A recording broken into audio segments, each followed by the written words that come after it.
اس کے پاس دودھ پلانے والیاں لائی گئیں، لیکن بچے نے کسی عورت کا دودھ نہ پیا۔ آخر وہ بچے کو اٹھا کر باہر لائے۔ اللہ آیت 12 میں فرماتے ہیں، اور ان کے پہنچنے سے پہلے ہم نے موسیٰ پر دائیوں کا دودھ حرام کر دیا تھا۔ جو عورت بھی آپ کو دودھ پلانے کی کوشش کرتی ناکام ہو جاتی۔ اب ظاہر ہے یہ رکاوٹ تو اللہ تعالیٰ کی طرف سے تھی، کوئی دودھ پلانے میں کامیاب ہو بھی کیسے سکتی تھی۔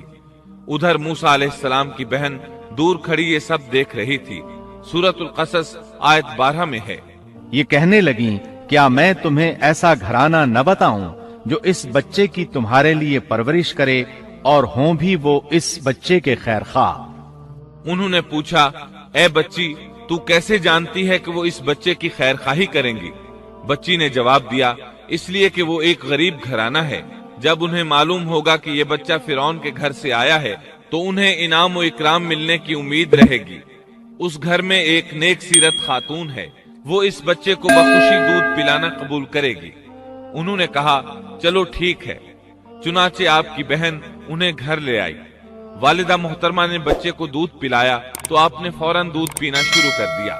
سیدہ آسیہ نے ان کی طرف پیغام بھیجا کہ وہ محل میں آ جائے اور جب تک بچہ دودھ پیتا رہے وہ اس کے پاس محل ہی میں رہے، لیکن موسیٰ علیہ السلام کی ماں نے انکار کر دیا۔ انہوں نے کہا، میرے اہل و عیال ہیں، میرے خاوند بھی ہیں، لہٰذا ان کے ہوتے ہوئے میں گھر نہیں چھوڑ سکتی۔ اب چونکہ بچے نے کسی اور کا دودھ پینا قبول نہیں کیا تھا، اس لیے وہ خود بچے کو لے کر آتے تھے۔